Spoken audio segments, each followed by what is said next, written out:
Ebusiam 4 aha Ghana Nsem TV GH. Mesro like, comment, subscribe, turn on notifications so that anytime videos of this nature are uploaded, you'll be notified. Ghana for me church ebi am obia mochi mwaha mamo ajo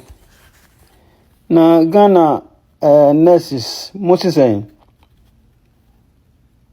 se moye adwuma abosome edu na mahama ntu amuka edu de se munuru bia o mahama muni no ana monko busa teacher fo no omo kira de emfie miensa no ntu on muka edu se wotu on muka no wotu on muka abosome miensa pe na ne ko ban se nana ampedu oya nyumbi na ne nyum no osi apetu pre ajanka mami suma usun eye mi awireho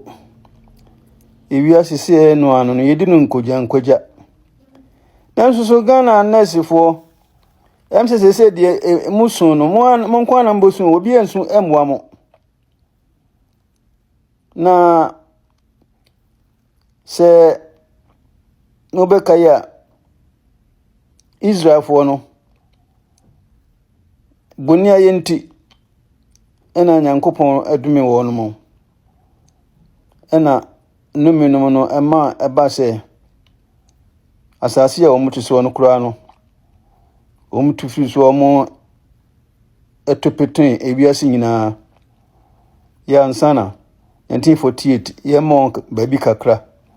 atna sia no asomdwe ma ho no nyankopon ade a wompe na brabo mu ne boni aye na Ghana nurse fo wonu se moyi nana ado ne NPP boni aye kasi sesei niese muhunu ne se mahama wawinu muhu na ohumu se mo nye nipa se mu ye nipa kura mo adwene nyame de ma nipa no Ghana nurses munibi di enti munibi no mahama omamati asese se ye kan nipa monka ho mubaka se tamo mahama betwa sa allowances mu amode eko suku se na beya mo ho be ha mo no mo awofo etra ya tonton omo niama na ye de hwe mu suku na mo bi suku no mahama san ka kire mo se woni adwuma emamo enti from 2013 2014 2015 kosi 2016 na mo nurses ya mo ya twa mo allowance mu na mo abusuafo astruggle na mo wie school no mo ba ya mahama se oni adwuma bia de mamo samre no osi wonye magician no apa adwuma mo bi mo tena fie sa kosi se nyame ya dom ema NPP eba power enu na nado ehwe no o membia ni nkoso ne apomdine asa apomdine so se ye behwe na asipia na ese ye train nurses na se ye ma nurses adwuma enti mo nurses na mo ye odise mo wie school a efri 2013 mo nya adwuma according to sources nipa bese 90,000 and another be farm next Mahamant me and mama mu bia appointment you another be farm eno na nche wo san kan se sa na tie dia musuku kromo no sa allowances no no monsaka no ya mahama na betwa mu no masa aristo timoji mo allowance na mo kom school ena mo so a mo wi school so ya fa mo adwuma mu mo dress fe na mo kom adwuma na do pension no ye kwati a mo se mo akatu anye na do aye ni ya mamu musa de petition koi se adwuma na mo ye no eye owu adwuma anase yari adwuma because utimi ekwo wo bi panie no awo anase nipa kro no yari TB na ne home no wa hwi na wakonya bi enti mo pe ho allowances na do ne mo antwene twan kra nanka yesida be wa ready so be sign na court assembly mu ena one sign mahama bayi wose one sign na we nyina chi no na do no obona ni chire mo asense campaign time no ansana be election no na mo nesisi mo wo orisen alawe ya ese akemu besa abosumi miensa na abosumi nan no wa o release ye no tu ani na ma mu bum musa kan menim se mo de kototo tramol na num yo se mo de koto apetesi na num yo se mo de koto red na num yo na mo mutimi begina eho eka se mo agi allowances no eno nsusu no monkoto ma obi enya adwuma enyo na munim se na monkoto no monkoto ama mo enti mahama hunu we nyina chi no kwase abu wabu mu nyina wo ma mo adwuma mo allowance watwam na afefe dia na do aye ma mu nyina no mo san firi na chi akoto ama no endi obum se mo nya nipa omumu na musumu nim se NPP or say NDC forward your mobile power woman you man home woman kwa no mabusuafo ne party no party phone no kwa no mugino ho sika bebe nyina no mchegu mboto mfanye adepapa bia mo ambeka se NPP eba so no adepapa bia omutra se omode eba omanimu no NDC for ebogui na mo kutumia akohwe nyame anim mo ko bunkotodwe se we are sorry na nkremofo mayo bi so agugu wor se mayo mfi wo se de aniu wo mnyina bunkotodwe se wo mo ye sorry say na do ama modwuma no nti na mo ye sorry ya na do berry store mo allowances no nti na mo ye sorry no ana oti mo se mo ye demonstration ni na no nye mahama ene mama appointment you na do na mama appointment mutina fie no nipa be se 90,000 say no na da fa mo ese mahama e ka jem se mutina susumo no asumu kwa muntimi behave like human beings and into no moment say yedidima mu bidie and se muni mu amonko bu se teacher fo no wo mutina fie miensa ne ntu o muka de wo twa kokura so no munya bi ansana ode abosu miensa enti muntintim Ghana nurse fo adikuro ntira makoto mahama no afede mbehunu na niese mu yifiri mutim se election du am se yenkoto mawi nyo woto ma ho akoda no ana ekuro dane na anu a wono wasise o maame amemia onfa ho anadwo na etutu no ene ohunu se ekuro no eye wono ni kuro ese ofa ho eni tin se ye mia eye wono na sempa enti se wo ka so nkoto aba no a wonto ma bia wo wotuma ho na ma no nyansa ni busu na ye ya na so odi yie enti me suma bia nurses Ghana nurses me suma bia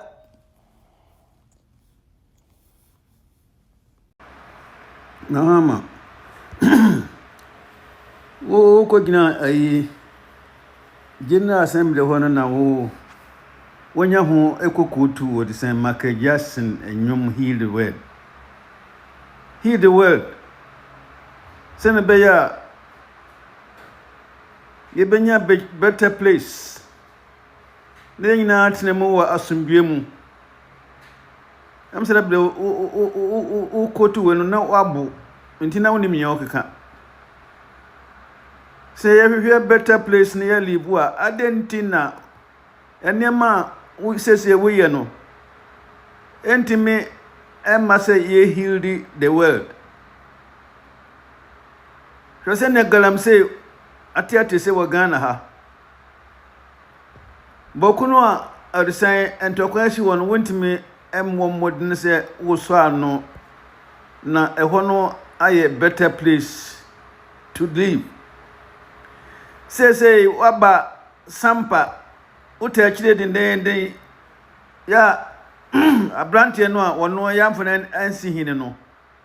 wono anante akosante hine anim ama yehwehwe mu no na nukure ni wono na ese odi ade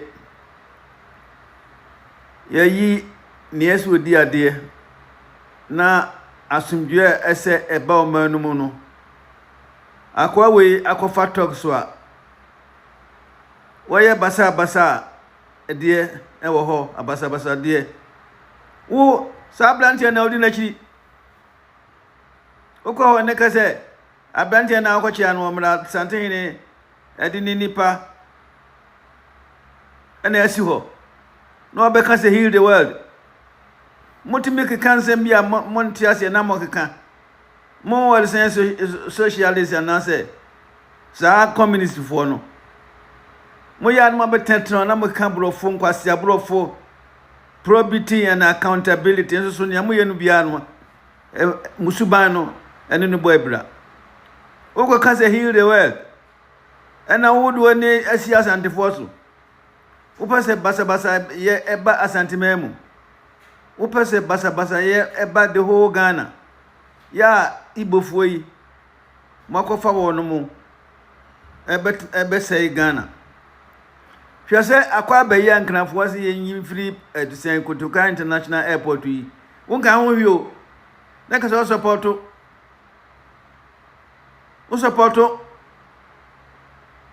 na wasan akogina ho say heal the world wa bodam and ye heal Ghana usubano a anaso amemo funu a wubuo no yifiri ho na ye heal Ghana because person wo say Ghana o man no hwese ne a galamse wo de say kwaye yo galamse wo de say ensuo nyina yo sika se wo de ehwe Ghana enko emebunu na daahye o man ne begina ho no nyano na wo de eyo hwe akwanya na nado eguso a wo yi a sese abetwani nyina mu anase abostop ni nyina akra Kumasi road ya eguso a yeyo mo beto aso no monto aso mo agi agunchen ena sika na mo toto epete no ese no wo ko gina wor sen New York wo picture adi bo ho nko ano da bia sika ye se no ho ene na otwemi no wudi ye sika no nyina isi 200 and something million dollars na nurses ya adwuma untua wo muka etisha fo ya adwuma untua wo no muka no akwa gina United Nations akase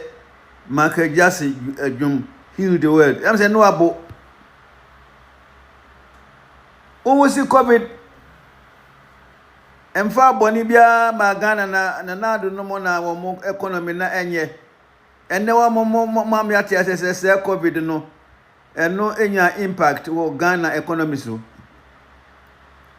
Mahama Ghana do if you nkola brim Ghana na ahwe wo saa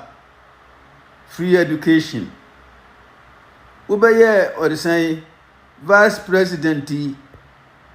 na oje ex gracia ubeye president ya obetna fie ni ma ex gracia wone wo ministers time na wo so no na omo age double salary na so atichafo aye adwuma emfie miensa na wontua omoka ukotua omoka bosome miensa na wodi ma wo no mo Mahama ade na wotirimo odine sa ana wompe Ghana asem krasa nipa wo omanu mo no di ya Ghana so adi yo emse ne yakoban se wo pese wo sei bibia utwa eja eto omanum se petro na wotutu gu de se Ghana wo sampa de wote akire because o ma hene ena eye sa ne ma no emfatan na se wa promote do ma hene Mahama bone bai ne Ghana ye wa nunti wayi na se akire sa asembe ne Ghana kan ya nunti wayi na masa tise ne Judas ni Yesu nam no Ghana hwe wo Ghana hwe bibia mu na mebusa sesese no kane no wo ex gracia no ana wo ye ex president ne de ma no wo twemu ana se ye de ma wo ena sese wo san age aye badusan akatua te se wo ye president ya na Ghana hwe you Ghana hwe na ye bibima amansen hunu se wo so do Ghana sese o peso ye dictator na dictator nso nyanse bia na utimu a wetim dia dictator na waka asempapa bi ya na wo ho ko to tawre no sese wo siesie ne manyo wo so ba no wo siesie man no wo se no wonu nua mo pese yen kase mo na sika wo Ghana nyina no mo dia anase mo ye eskafo Dangote Nigeria nisika wonyayo no wonana ye friend dantata enti ye wonu tuskam ene sika no hwe ni yi eniti emfa Ghana enwura topro se na musi bu ma no mo se no Mahama ya na o ma wede ho akanipa Nurses ya wontu awon nyina kase wadwene ne se NPP fo na employer mo nunti no anya de se obutu awmaka teacher fo no Maham adisen nanado ani NPP na employer nti no ense se otu awmaka na sane ebu mai uba no abeto aso ade papa o predecessor no ayo no ato aso na wo se da wo ba o pese obese no anipa na ye nyina na adwa ye nyina on pese wo boso nemom negative side na pese wo chese wonu mo adiska ne man so anya no kure wo mo niska bia wo mbabusia de yade pa sese busia mo akobo no mo de yade ayin mo yi amanfo adi ajumafo so mo ntia mo ka neska mo de yade ayin Mahama am so ko gina design gina assembly ho no abo na wo kokotu maka jase anwum se healed word di wo heal Ghana no wo se wa ma no na mo akama na to nyina na mo hwe yi wo na Mahama pese Ghana wa yente se Somalia sesei antokwa ebesi Ghana no asi edunkatia ne what is saying back no kan wo mo be pre what is saying black flag bearership se Mahama ufiri ho a antokwa ebesie no mu AK47 ya mato no mo pese eja to Ghana mu Ghana mo sori o mo aka mam na to mo no na ne ba no eso